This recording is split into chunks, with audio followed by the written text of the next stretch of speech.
Hi, welcome to the backyard. We are not in the shed because the shed is a gigantic cluster right now. So this project is going to take place sort of in this area, and you can already see it in the background. We are working on a 2000 Subaru Impreza. Started off life as a 2.5 RS. For people who know, they know. It's a Impreza GC. There's a bunch of different names for it. It's one that's true and dear to my heart as far as designs go. I like it much better than the brand new one. So our project involves putting stuff in it. So right now, if we walk over here, and hopefully the lighting's not horrible. It's kind of a gloomy day, so the sun's not out very much. But as you can see, it is on blocks. Yep, that's right. Somebody came and they put my car on blocks. They took the wheels, they took the suspension. There's a cross member there. They completely gutted. Well, shit, they left the driver's seat. What we're looking at is what's left is the result of me turbo swapping my Forester.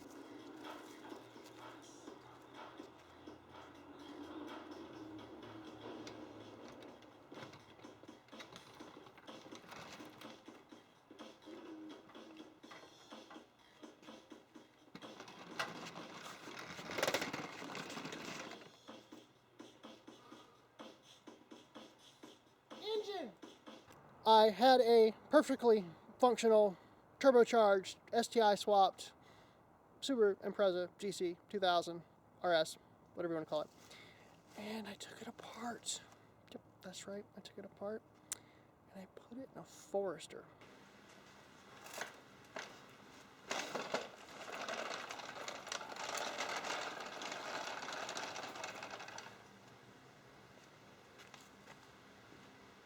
Can you believe that? I took apart a turbo STI to make a Forester.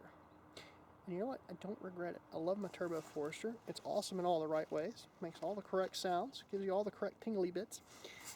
But the goal has always been to returbo this. We were going to do a nice turbo H6 with Haltech goodies. But here's the other heresy that gets people to look at me funny. It's getting an automatic. Yep, that's right. The soon-to-be turbocharged again Subaru Impreza STI Classic Rally Car is getting a 4-speed automatic. But not just any automatic. It's getting the one that is over there in that cart. And if we walk over here and take a look, the people in the know, or people who care or don't care, know that this transmission is a special automatic because of this right here. Now, if you look at that one, the very end of it is nice and bulby, and this one is very much a cylinder. So this is a VTD. This automatic transmission has a locked center torque split of 45 front, 55 rear. So what that means is it behaves, as far as the torque split goes, more like a manual than it does the normal automatic, which is normally 90 front, 10 rear, and does some other weird trickery. So that's going in, and it's going in with our EJ20Y JDM Legacy GT Spec B engine. We'll go take a look at that in a second. But I just mainly wanted to give you a look at the car and see what we're doing. And so yeah, let's take a walk around real quick.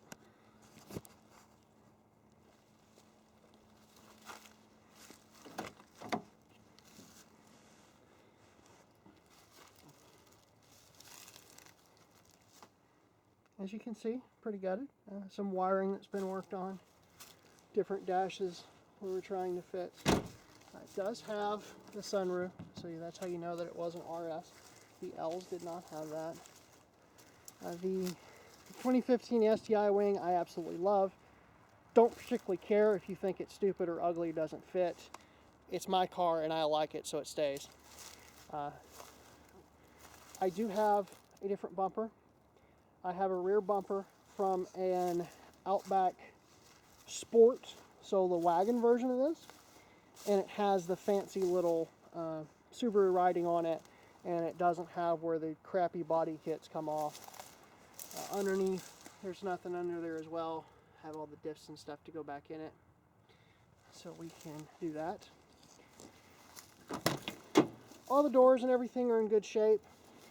As you can see there's no rust in the trouble spots. That's why I got this shell, even though it has this hideous house enamel on it that's got to be taken off. There's a little piece of rust there, but this is all good. There's not been an issue. It's been a Southern car. You can see inside the dash. Now the RS head is probably coming off. While I do want vents in this area, I do not want the hood scoop because it is not going to have a top mount and it's a drag, and quite frankly I just don't want it there. So we have the matching blue hood that came on it up there, but as you can see, nothing's in here. There have been some erroneous cuts in the firewall for different reasons. Those will be covered up. The wiring harness that we're using, and I'll go into that when we'll go to put it in, may need to be oblong, so I haven't sealed those up yet, but I have washed off a lot of the grit and grime. There's still plasti dip on here, but it's not really a concern. Before the engine and all goes in and we start working on that, I have STI brake booster and the 1 1/16, 1.5, the bigger master cylinder that goes in here, and I've got the line to convert it because it has a line out the top, and the forestry uses that line, so I have that line to replace. So it's just a stock line that'll go in. I am keeping the ABS because this is going to be primarily a daily driver.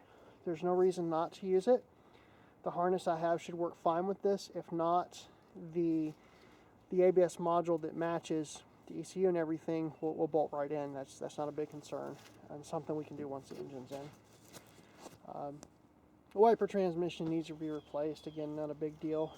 I do have the older AC and radiator in here because I was looking at front mount piping and routing, and it looks like we will be able to remove the crash bar and modify the bottom part of it for the intercooler to fit in the center and the piping to go through right about there, and then it will come out here and go up, and then I'll probably put a little wrap of heat sheeting around it since it's so close to the radiator. Again, not that big of a concern since the way air moves, but we'll do that, and then it'll go up to the engine and everything. So that. So we're out here looking at the engine. We'll talk a little bit about the intake stuff in a minute. I'll cut to that because, being the crazy person I am, I actually came out here and talked about that first, and then did everything else, and I'll figure it out eventually, or not, or whatever. So this is our engine, and what we have here is a Japanese imported EJ20Y. It's not something that we ever had here. The long of it is, it came as a long block, and the short of it is,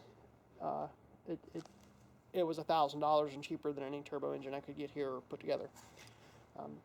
The EJ20Ys were used in the Japanese and Australian Legacy GTs, Outback XTs, and the Spec Bs. The difference that they have compared to, if we just walk around here to the front, the difference that they have compared to the normal imported Japanese engine is these are factory twin scroll equal length headers, and this is a factory twin scroll twin entry turbocharger. So you can see there's two pipes in here and they're completely separate from each other. And they come up and hit the turbo at different points. So this is for technical definitions, this is a TD4, and that's what it says. Like, see if we move the intake. See if you can actually see that.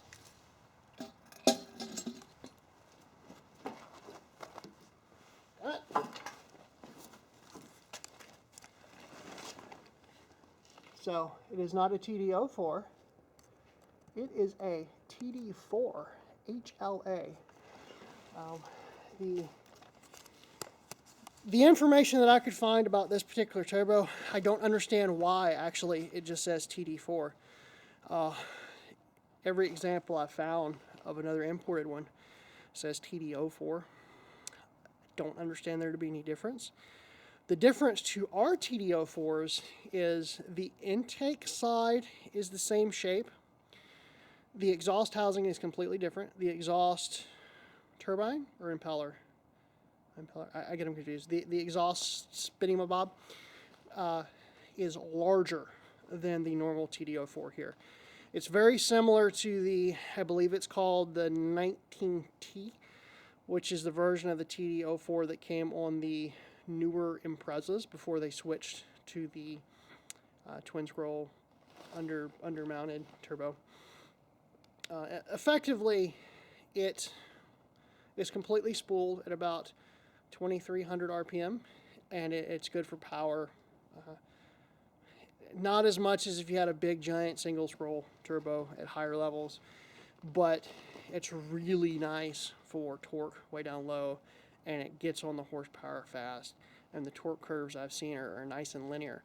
So it should be fantastic for daily driving stuff, which is what I want. I'm not going for race car stuff. If I was going for race car stuff, this would be what I was using. Some other information about the engine is the 20Y was on the manual versions of the cars, which is why it has that particular turbo, and it's also dual AVCS. We're not going to be using the exhaust side of that. The correct way to eliminate that would be to put in a normal 257 exhaust cam and cam wheel and then time it that way. What we're actually going to do is we're going to clock this counterclockwise 2 teeth, and that will put the resting position virtually identical to what the 257 non-AVCS exhaust cam is. Anyway, too many acronyms. But otherwise, it's a stock block. It's supposed to have less than 50,000 miles on it. When I first got it, the plugs were pulled and it was checked. I did a leak down test, all that good stuff. Checked out fine. Oh, that's what I was going to say. This is a 2 liter, of course, but it's higher compression than most of the turbos. This runs a 9.5 to 1 compression. So it's a higher compression turbo. So that, with the actual turbo itself, means that, well, one, hopefully it'll get a little better gas mileage than 257, but it should also behave really, really, really well. And that's the engine that we're looking at. I'll stick the intake stuff here as well. Try and piece it in as best I can. But for now, that's what's going in our project, and that's what we're working on. Until next time, drive safe and boost often.